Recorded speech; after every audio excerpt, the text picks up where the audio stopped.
Ladies and gentlemen, thank you. Listen to Pavarotti. Can I be your superhero? Hello, welcome to The Revealing. I am your host, Pavarotti, and I'm here to discuss the Idaho 4Ks. So I've been going through all the defense expert reports, trying to see how they're coming to their conclusions. And, once again, I'm disappointed. I've been waiting this whole time to get this Noedel report, but I kind of suspected what I was going to find in the Noedel report, and it's pretty much what I expected. Now, one thing I do appreciate about Noedel is he goes through and he logs every piece of evidence. He does it correctly. He's the only one in the entire case that understood the numbering system so that he could actually get the samples correct. So as he goes through his outline, he actually knows every single blood stain correctly and bases everything on that. Where I get a little bit sideways with him is the fact that he, like a lot of them, start with the assumption. I mean, it's clear. They just start with the assumption. Well, Kaylee was in the bed with Maddie when this thing started. I mean, they all start with that assumption, and then they try to analyze everything based on that assumption. I mean, maybe somebody should have read the witness statements to them that they said over and over and over through the grand jury testimony. Kaylee was in the living room, went upstairs, came downstairs, and they may have taken that into consideration before they did their report. If they had, then I think the reports would look a lot different. The problem with Turvey's report and most everybody else's reports in this thing is they did not get the numbering system correct, so they based all their reports on incorrect information. They thought Xana's blood was all over the living room pong table. So it's quite clear to me now, I mean, since they've already done all the work on the wrong information, they're certainly not going to want to go out in an interview and discredit the work they did because they got the wrong information. So they're just going to double down on it and tell you to ignore things. But what I'm going to do is go through the Noedel report, and if he would have done this report without that starting assumption that Kaylee was in the bed with Maddie, I think he would have a different perspective on things. And I'm going to show the flaws in his report based on that, because he only gave a couple of opinions. And that's what's interesting to me. One of the only opinions he gave was the fact that Kaylee was in the bed with Maddie and never left the bed. So he didn't give opinions on all the other evidence around the house that contradict that. And I find that to be interesting. And that's where I step back and I don't know, are these experts really not that good? Are they ignoring evidence, or is everybody just kind of agreeing on this scenario that it didn't quite there? It's very strange to me. But I'm going to go through and I'm going to show some interesting things that Noedel points out. I'm going to show where I disagree with him, where I do agree with him. And at least we're finally starting to get a little bit closer to the truth in this. And one thing is for certain, a couple of things that Noedel points out, as I'm going to show you, proves that there were multiple perpetrators. I mean, he doesn't go through and explicitly give his opinion that there's multiple perpetrators, but he points out evidence that could only lead you to believe that there are multiple perpetrators. And he points out evidence that we've never even heard of before. I say that because we actually have heard of it before. I mean, I've gone through it and identified footprints. I know Logan has. We actually went through a little series on this with the footprints. So, and we were absolutely correct. Those footprints were there. The way they analyze those footprints are very interesting, though, and the way that they hid that from everybody is even more interesting, as you're going to find out. And some of the blood that Noedel points out was blood we never even knew existed. So I guess hold on to your hats, folks, because that's what usually happens in a pop video. Is if you don't hold on to your hats, you end up with your hats on the floor. Let's roll. Now, what's great about the Noedel report is we finally have real dimensions of everything in the house according to the way it was during the crime. And he's created, because he did all the 3D scans, he's created these exact dimensions of the rooms where everything was. So we know exactly how big everything is. He's got a little scale measuring thing right here where you can take this little block, put it anywhere you need, and you'll know exactly how much, 2 feet is. Like for instance, from here to here is roughly 2 feet. So we can nail down some dimensions on this stuff tremendously. And he's got the compass here. This is north, so we got south, west, and east. Now, what I'm going to do is focus in on the area where everybody in this case, for some reason, just assumed Kaylee and Maddie were in the bed together, didn't think it out, and then tried to create everything around that event. And I'll show you where it doesn't hold water because they did that. They may have should have just listened to the only witness in the case who said about, I think I've got it up to 17 times now, all the way through the grand jury testimony, that Kaylee was in the living room, went upstairs, and then ran downstairs. Maybe they should have listened to that. Instead, they just assumed Kaylee was in the bed with Maddie, and that's how they did their interpretation. Now let me show you where that is an interpretation. It just doesn't hold water. This is Matthew Noedel's summation of Kaylee. Kaylee Gonzalez was located on the north side of the 3rd floor bed where she was found next to Madison Mogan. 3 large saturation stains were on the pillow adjacent to Gonzalez to her north. But this is where things stop adding up. And one of my members pointed this out because I had the pillow to the north of Kaylee's head, but clearly when he's talking about adjacent to the north, that's going to be to the north is this way. So if Kaylee's here, her pillow is supposedly right here with 3 pools of blood on it. So we would picture it in the bed adjacent to her north, this being the north wall with 3 pools of blood. However, when we look at the photos we have available to us, something doesn't add up. Right? So when we look at the bed right here, and you can see there's no blood on this bed underneath the covers. But this pillow right here, if this was Kaylee's pillow, it's talking about 3 pools of blood. Well, we got a pool of blood here. And I guess you could consider this to be a pool of blood, but for all that spatter to be on the wall around this area, I mean, there doesn't appear to be anything on top of this pillow. And I don't know where the other pool of blood would be.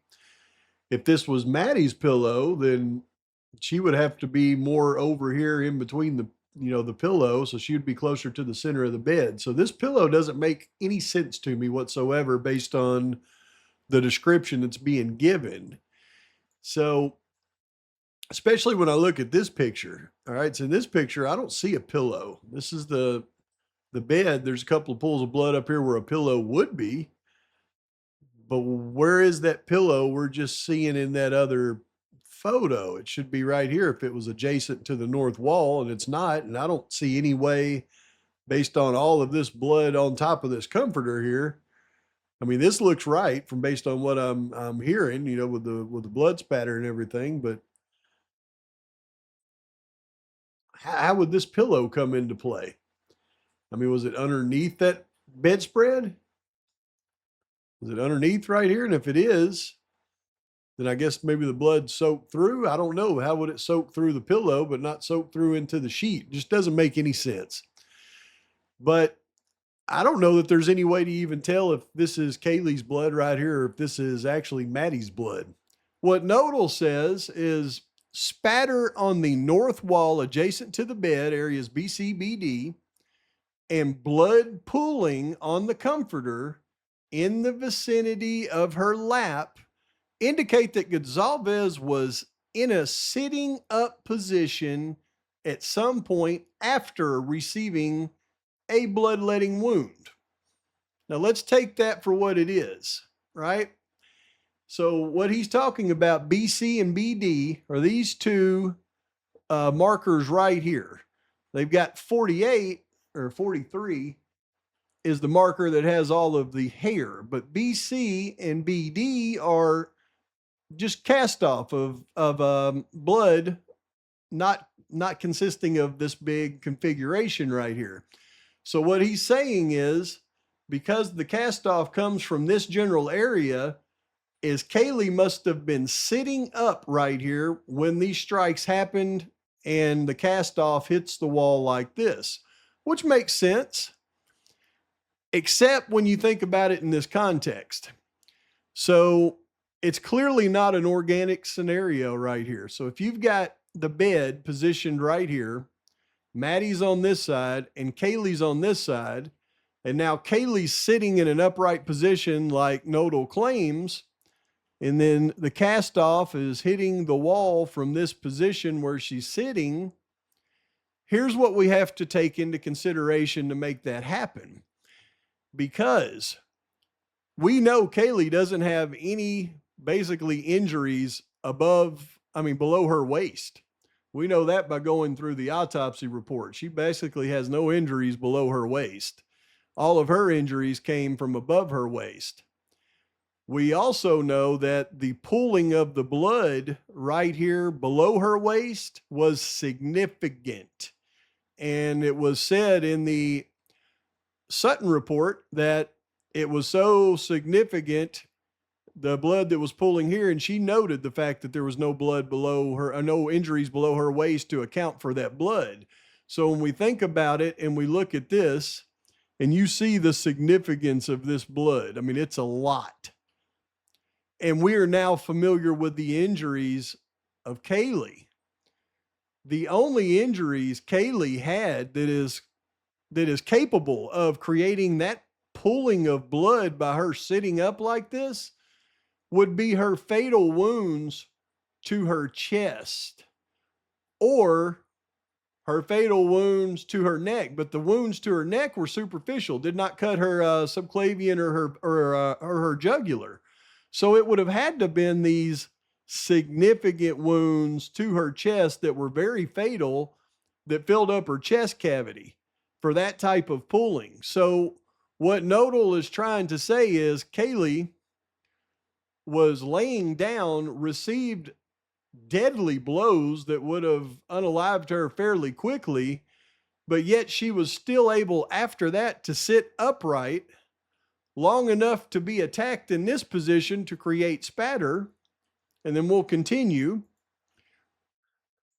Then he goes on to say the autopsy report documented lacerations and blunt force injuries to the occipital scalp, an area which would be exposed to injury while Gonzalez was in a forward bent position. Well, we've already discussed this in the autopsy findings. The injuries on the back of Kaylee's head on her occipital scalp, that's on the back of her head.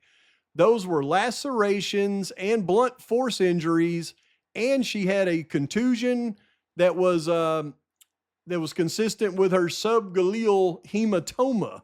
So significant blunt force on the back of her head. So this is what Turvey is really trying to say, that Kaylee is in a laying down position. She receives mortal wounds. She's able to sit up long enough to receive many more wounds in this position. And then she falls forward and receives more cuts and blunt force to the back of her head. That, based on everything we're looking at here, is not an organic scenario. I don't think that's even possible. And that is ignoring everything around the case and putting Kaylee in the bed with Maddie when they're attacked, in my opinion. This is not an organic scenario. I believe Kaylee was upright at this position after she was injured, but I believe she was upright in this position because somebody was holding her there, and that would be the only way she could be upright in that position. And I believe a lot of the blood that's pulled below Kaylee's waist that she is in on top of that comforter actually came from Maddie Mogan. And since they did not test any of this blood for DNA in this entire room, you cannot attribute any spatter, any blood from any individual to Kaylee or Maddie, except what's on the swipes on the door. But he goes on to say that spatter extending laterally and above the surface of the bed, areas BA, BB, and BE, and onto the ceiling above that area, BM, suggests side and overhead swings motion of a bloody object. Okay, so this is BE way up here, BA, and BB. significant distance from where Kaylee was attacked. I might mention it's also not much more of a distance from where Maddie was attacked. So to try to attribute this cast off to an object that was attacking Kaylee is, in my opinion, impossible to determine, because it could have easily been the same weapon that was attacking Maddie that cast off all over the room and all over the other wall. So again, flawed interpretation based on an assumption, in my opinion.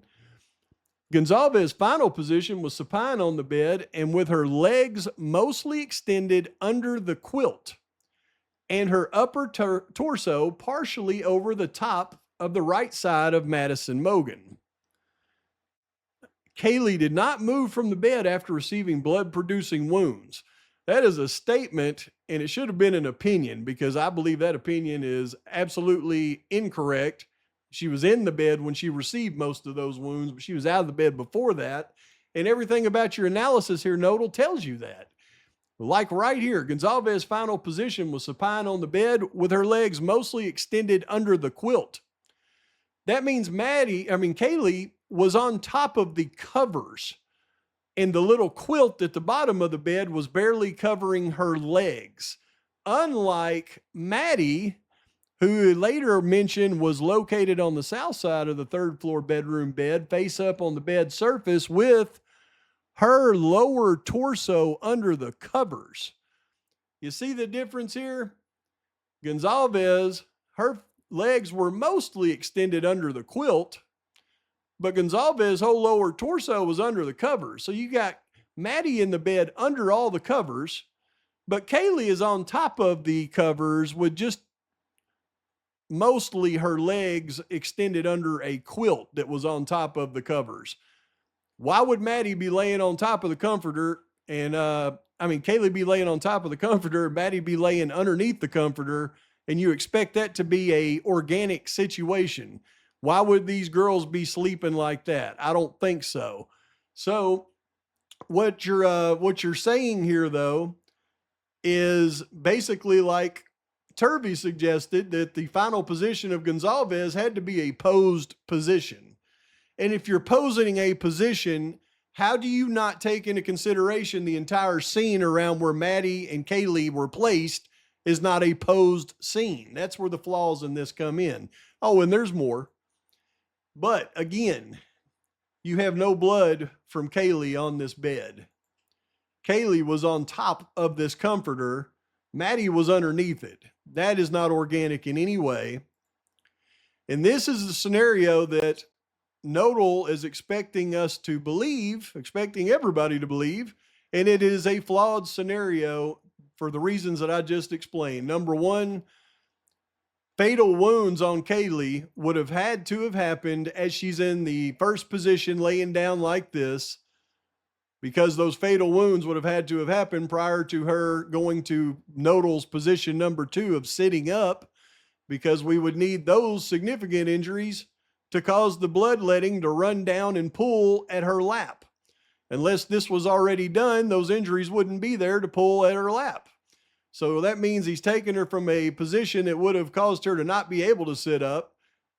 And then she sits up after that somehow and is sitting up, receiving much more injuries, and then bends forward after that to receive more strikes to the back of her head as she's bent forward. And then after that, somehow, I guess she's able to lay herself back on top of Maddie, or maybe the killer lays her back on top of Maddie, like Turvey suggests. But even in all of these positions, she's not going to be able to receive those 2 cuts on her neck, because this is not a position to receive those. The perp to create those 2 cuts on her neck is going to have to be behind her. Those are behind cuts. So that is a absolute not possible. And for you to go through and try to make that possible makes you assume that Kaylee was already in the bed with Maddie asleep, and this crime took place in that bedroom. And then it makes you ignore every other piece of evidence around the situation as you go on to do, Noedel. You ignore these. You don't ignore them, you acknowledge them, point them out, make sure everybody's clear on them, but then you don't give an opinion. He points out the fact that there is the blood swipe on the door, 48 and X. 48 was diluted when they took the sample. The original sample clearly shows the direction of the swipe. He points out the difference between one of them being Gonzalez alone and the other one being both Gonzalez and Mogan. Gonzalez going this way, Gonzalez and Mogan going this way. But even though you point this out and it's a glaring discrepancy, you offer no opinion to its relevance. Why? Because you've already put Kaylee in the bed being attacked with Maddie from the beginning. Then we get to the living room where everything is ignored in this.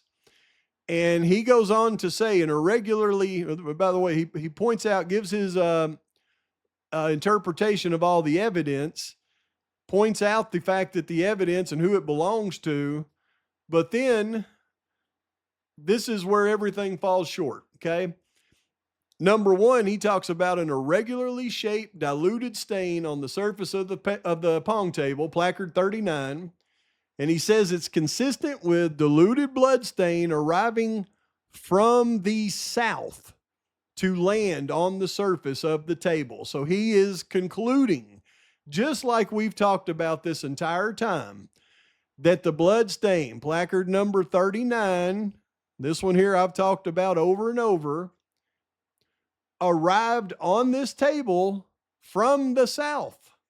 Consistent with diluted blood stain arriving from the south to land on the surface of the table. So from the south, here's the ledger facing north. So that means something happens right here south of this table and causes that blood to land on the table from this direction. So he's very clear about that. Discolored areas around the single diluted deposit on a potato chip bag near the table and other individual drops on the table surface were not specifically tested. When you look at the other drops he's talking about on the table, which we know is all around here, and then there's more cast off up here, and it's all coming from the direction of the south. But he also notes the potato chip bag has blood on it as well. The potato chip bag, and you see where it's at in his position right here. So here's the potato chip bag in his photo, but this photo was not taken right then. We know exactly when this potato chip bag, or where this potato chip bag was, because if y'all remember, I went through this in a video where we were just searching through this area, and I said, look at this thing on this couch, and here's where the potato chip bag was found when this crime scene was fresh. So he says there's blood on the potato chip bag. It's kind of weird how we go through and point this stuff out, and then it comes out in a report and bam, we've got significance. Now, what else did I point out in this video? Was this area right here that sure looks like blood to me. Well, now that I know that there's blood on this potato chip bag, there's blood all over this pong table, well, I'm thinking it's more and more likely that's a big old blotch of blood right there on the floor as well. But here's what I know. Noedel offers no opinion of what created these blood spatters. The stain from placard 39 was reported as a single source profile matching Gonzalez.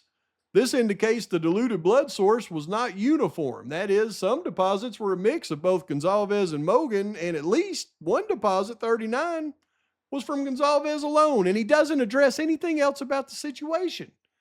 So, when you look at this situation right here, you've got blood coming from the south over here, just like Noedel suggests. It's going all over this pong table over here.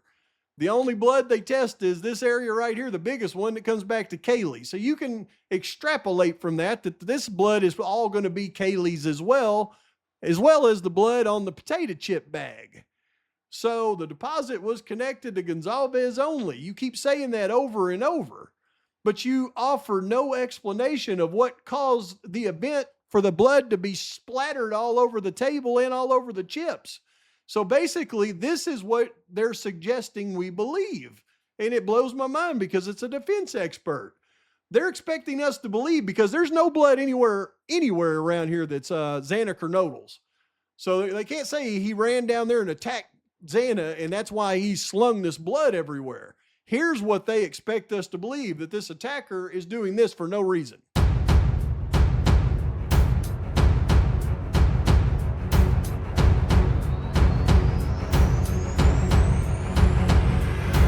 So we've obviously got some type of event happening right here that's causing blood to be spattered, like Noedel says, from the south to the north, all over the pong table and all over the chip bag, apparently.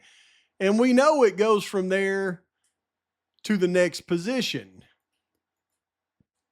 And in the next position, Noedel points out that various diluted blood stains documented in the living room and hall of the second floor, including samples 23, 24, 25, 26, 27, 59, and areas G, H, I, V, and W, are consistent with locations where diluted spatter was documented. Some of the deposits had a volume of liquid sufficiently to passively flow down the wall. See figure 14, which is right here.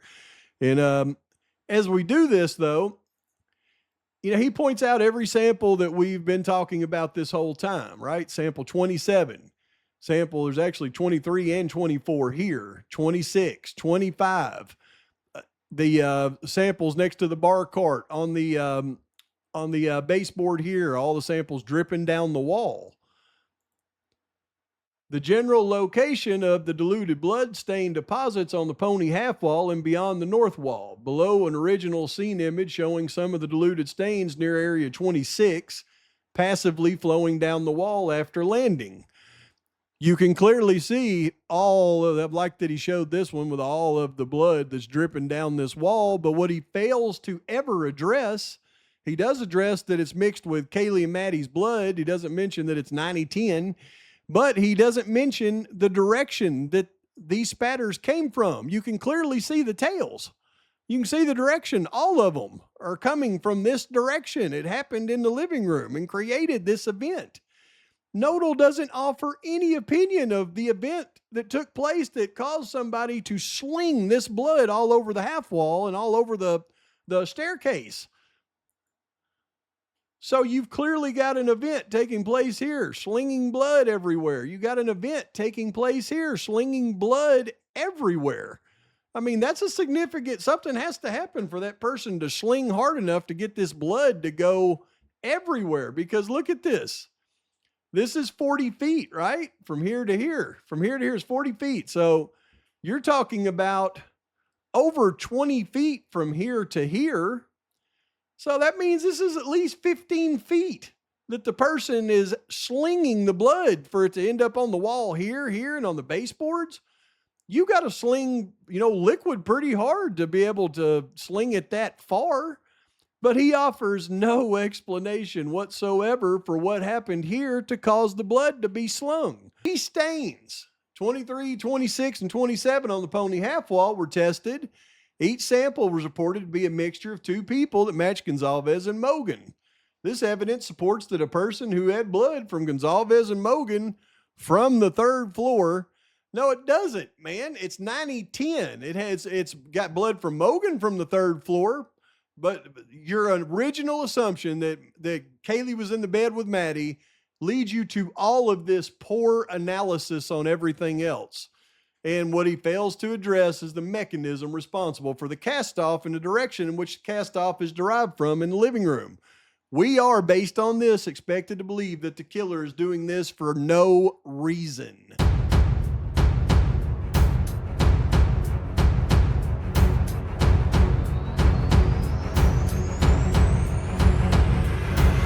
Now, we'll give him this because Noedel, who's the only one who understood the numbering system in this entire case, goes on to say in the expert bloodstain pattern report of T. Paulette Sutton, it was claimed that Xana Kernodle was injured in proximity to this table.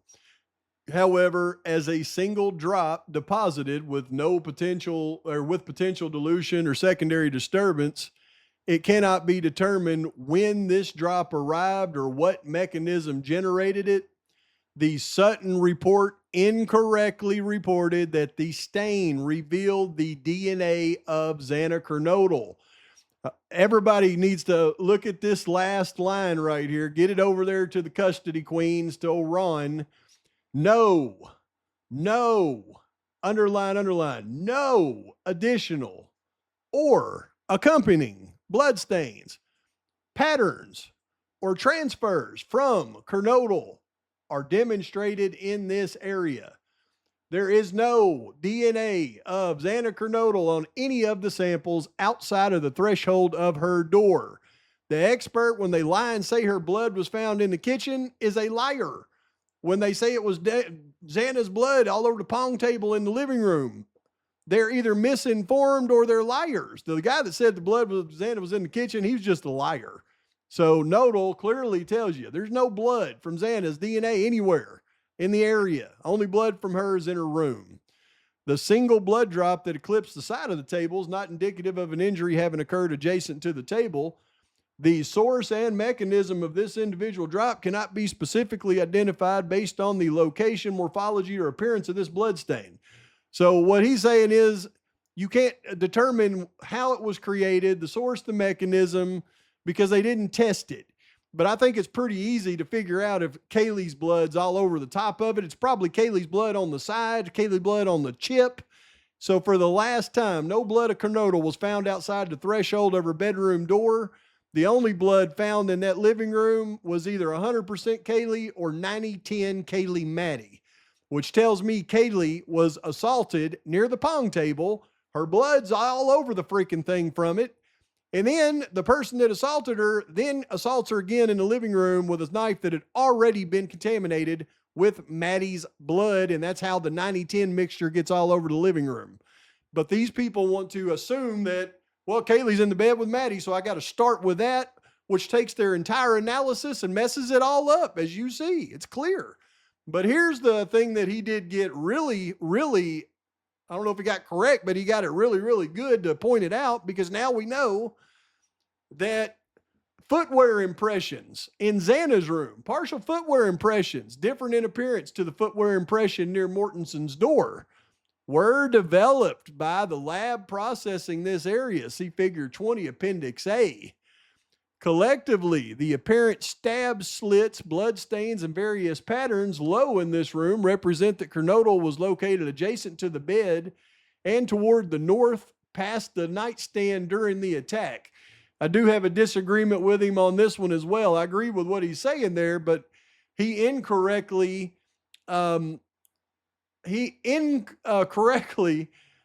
diagnoses the blood over by the mirror as coming from Kernodle when she's low to the ground. I agree with Sutton. Sutton says it came from an area that was above that area, meaning she was still standing up there. And if you look at the blood stain, you can clearly see it's coming, the blood's coming from an above position. So he's incorrect on that.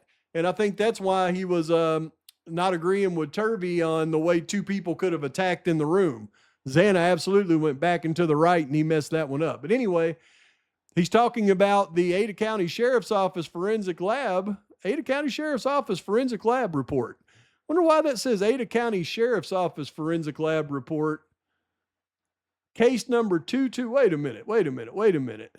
Case number 220993V. Examined the area on the floor of this room, area 33, and reported the following regarding potential footwear impressions. A pattern type impression containing a label logo, possible lugs containing texture around the side, likely a footwear impression. An impression containing a small teardrop or egg shape with defined borders is likely a footwear impression. An impression containing a circular shape with a line is a possible footwear impression. He notes 3 different types of footwear in that room. Well, we've already been through this. Me and I believe it was another great content creator. When we were looking at this, they noticed this footwear impression of these circles right here, which we went through and we started identifying shoes. But then you've got a different impression with these smaller circles. And then we identified a completely different impression that actually has a logo. So that's 3 different shoe impressions in Xana's room. And neither one of the 3, none of the 3 are the same as the one outside Dylan's door that was found in Amido black. So what does that mean? The only person who should have a footwear impression in that room is the person verifiably known to have gone in that room, which is Hunter Johnson. So they should have taken Hunter Johnson's shoe print and eliminated his from the 3 in that room. And then it would tell you that there are 2 unidentified shoe prints in that room that are not consistent with the one outside Dylan's room. And for them to say this is a one perp crime is absolutely inconceivable based on that evidence. But I just noticed this. Case number 2209903V, the Ada County Sheriff's Office Forensic Lab. Never heard anything described as an Ada County Sheriff's Office Forensic Lab. And I'm going to have to check this 9903V number right here. Do we have another phantom case number in this thing? Let me look. So again, we've got a major red flag in this case.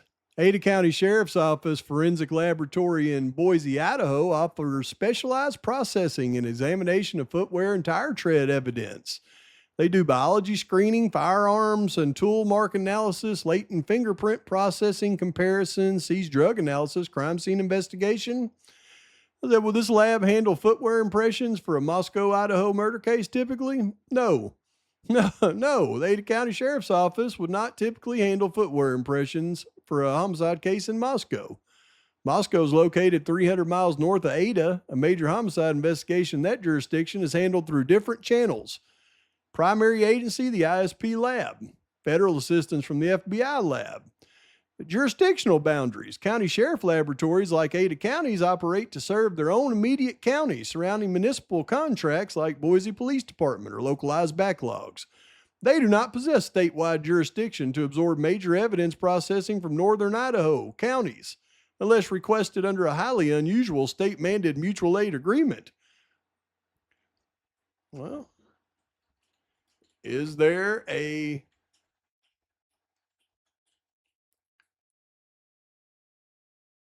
state mandated mutual agreement that you can find? I always try to keep my Kohberger case stuff separate from my Grok investigation on other things so it doesn't contaminate it. There's no state mandated statewide mutual agreement specifically forcing local county forensic labs to process evidence for other jurisdictions in Idaho. Instead, mutual aid and evidence sharing between Idaho agencies rely on district statutory provisions and formal agreements.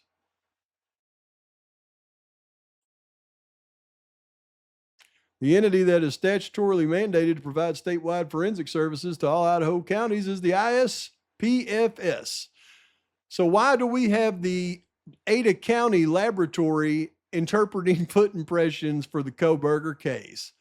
Another major red flag. So I just don't understand how they can come to the conclusion that Kaylee was in the bed, but then ignore all of the blood samples around the house that contradict that. And it really drives me crazy to think that they believe that somehow Xana is involved in the action in the kitchen and in the living room, causing a perpetrator to sling blood everywhere, trying to attack her. She is over 2-something drunk. All the blood that they sling trying to attack her, they never once even nick her because her blood isn't anywhere around there.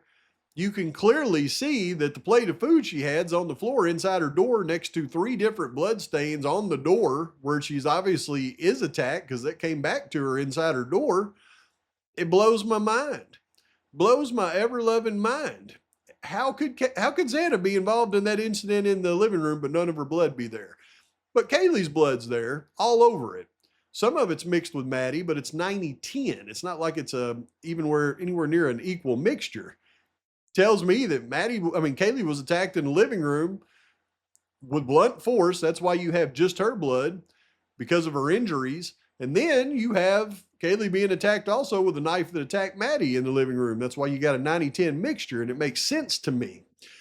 And it explains why you wouldn't need the, Texas chainsaw thing spinning around for no reason.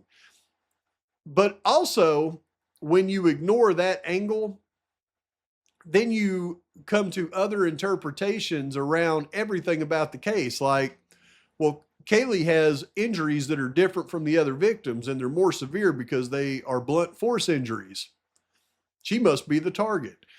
Well, if you totally ignore the fact that she was attacked in a different way in the living room, then yeah, that would make you think that she was the target, even though it wasn't her room. that they went to and began attacking people in. It was Maddie's. There's only 2 rooms where attacks took place, Maddie's and Xana's. There's your targets.